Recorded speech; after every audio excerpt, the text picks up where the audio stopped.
What's up, guys? In this video, what I want to do is cover how to add and subtract functions. Now, I've hand selected 5 examples that are going to cover how to add and subtract linear functions, quadratic functions, reciprocal functions, as well as square root functions. I hope you enjoy. They're giving us an operation. They want us to subtract 2 functions. So in your guys' outlines, you guys should remember that f minus g of x is equal to f of x minus g of x. So what we're going to do is we're just going to take our f of x function, which is 2x minus 5, and we need to subtract it from our 2 minus x. Now, it's very important that you make sure you put parentheses around there because you're not subtracting just 2, you're subtracting the whole function. So therefore, I need to distribute that negative sign, so it's going to become a negative 2x plus x. Then I can combine my like terms, 2x and x, and negative 5 and negative 2. So therefore, this becomes now 3x, and negative 5 becomes a negative, or negative 5 minus 2 gives you a negative 7. So therefore, when you subtract these 2 functions, you obtain 3x minus 7. All right, for this problem, what I want to do is show you how to add 2 functions. And when we're adding 2 functions, what we can write is, a lot of times we're going to use this notation, f plus g of x. And all that really means is when you're taking 2 functions and you're going to add them together, what we're simply going to do is take our f of x function and add it to our g of x function. Now, depending on what type of functions we're dealing with, you can remember we can only add like terms when adding our functions. So if I'm going to add 2x plus 1 and 3x squared plus 11x, I'm going to write these. I'll write g of x first. So if I wrote g of x plus f of x, well, g of x is 3x squared plus 11x minus 4. Now, f of x is 2x plus 1. Well, I can only add 2x to its like term where it has, where it's a variable to the same exponent, which is 1. So I can only put a 2x right here and a 1 right here. So therefore, now I have 3x squared plus 13x minus 3.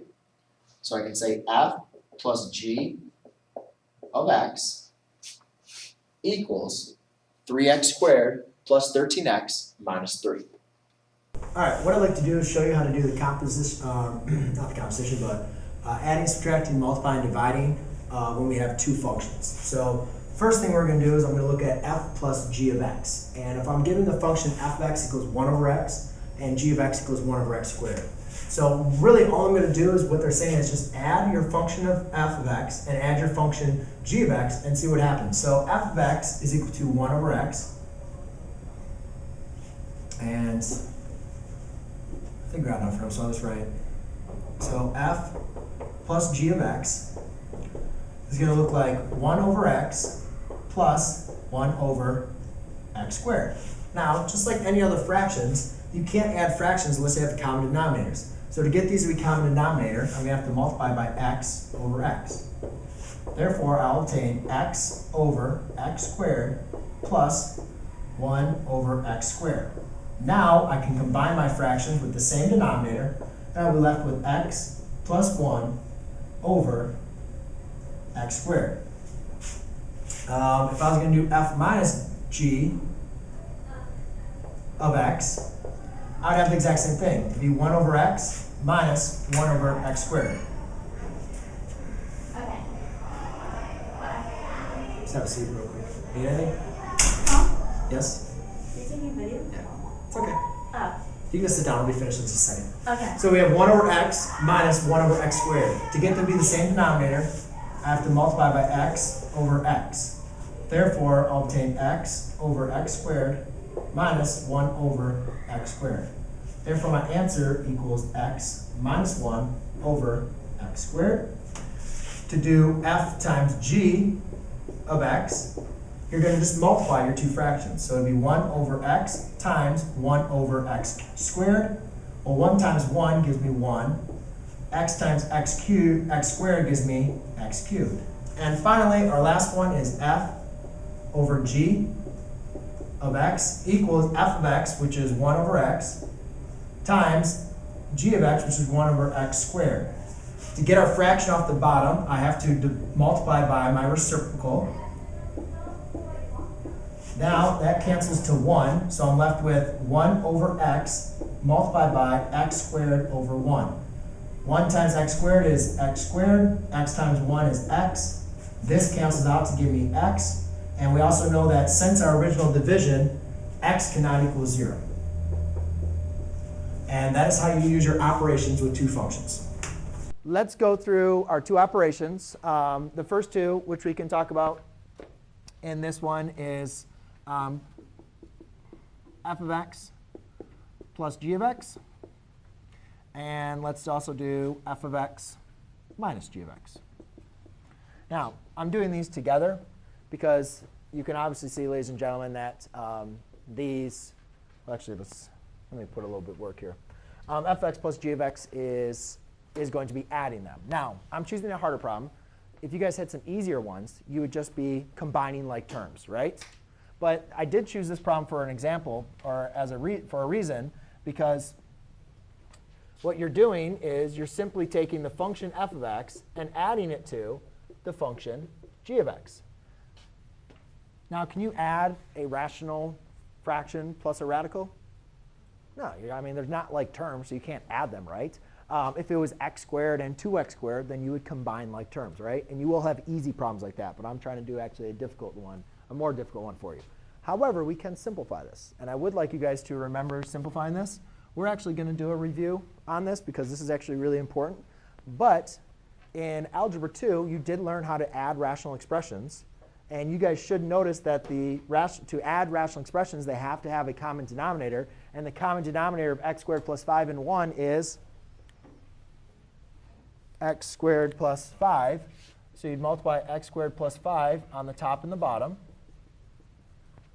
And therefore, my addition would be 1 over x squared plus 5 plus the square root of 2 minus x times x squared plus 5 all over x squared plus 5. Now, that kind of looks weird, but now they have the same denominators, so you can combine them. And your sum would be 1 plus the square root of x squared minus, 2 minus x. It might be helpful to close in your radical, just so you don't confuse them. And that would be my simplified form. So, first operation of functions I want to go over with you guys is f plus g of x. Actually, I'm sorry. Let's do f minus g of x, or f minus g of x, which can also look like this. F of x minus g of x. Okay? So we're going to deal with adding and subtracting functions.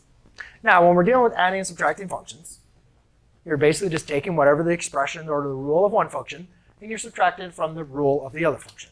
So in this case, we're having f of x minus g of x, which sometimes you'll see the notation written like this, which really just means this. Okay? So let's subtract them. Now, in your Algebra 2 days, this is now turned into a subtracting rational expressions. And hopefully you guys remember that subtracting rational expressions are just like subtracting fractions, where we can only subtract fractions if the denominators are the same. And in this problem, we see that they are not the same. So we have to find the least common denominator. Yes? Huh? It's 3. Thank you. Okay, so let's go back and kind of remember some things. Well, if I had 1 plus 3 plus 1 plus 3, we know that's going to be 2 over 3. Right? This is just a little sidebar, just to kind of go back and remember fractions. So if I had 1 over 3 plus 1 over 2, to get the common denominator, I basically got to say, what number does 3 and 2 both divide into? What's the smallest number that they both divide into? Which would be 6. So you'd multiply by 2 over 2 over here and 3 over 3 here. And you get 2 over 6 plus 3 over 6, which equals 5 over 6. So the important thing is identifying the LCD, which is, in this case, is 6. Yes, this is fractions review, not pre-calculus review. So, back to this. Now, finding numbers that 2 and 3 divide into is rather simple, guys. 2 divides into 2, 4, 6, 8, 10, 12, 14, right? Numbers that 3 divides into. It's pretty easy to do in your head. 3, 6, 9, 12, 15, 18, right? Even if I do x's aren't bad either. X squared, x cubed, x to the 4th, x to the 5th, x to the 6th, right? We can keep on dividing into terms. Where it gets confusing is when we have expressions like x plus 1. What are the multiples of x plus 1? It kind of gets a little tricky, and your brain might kind of be working and be like, that doesn't really conceptually make as much sense as numbers or just the variable x. Could you guys can we all agree on that? Yes. Okay? So the easy way to identify the LCD is just to multiply your two denominators, right? Notice when we multiplied 3 times 2, that gave us 6, which ended up being our LCD, correct? We know that it's not always the product that is their common denominator, right? 6 times 2 is 12, but 12 is not the common denominator, right? In reality, the lowest common denominator would be 6, because 6 divides into 6 and 2 divides into 6. However, for these tricky problems, the easiest thing to do to find the least common denominator is just to multiply them. So I'm going to write that down to the side so I don't forget it. The least common denominator is x plus 1, x minus 3. And just leave it in factored form. Don't need to multiply it out. Just leave it in factored form. So just like we did before, here I had to multiply by the other factor to get me my least common denominator. So here I'm going to multiply by the other factor on the top and the bottom.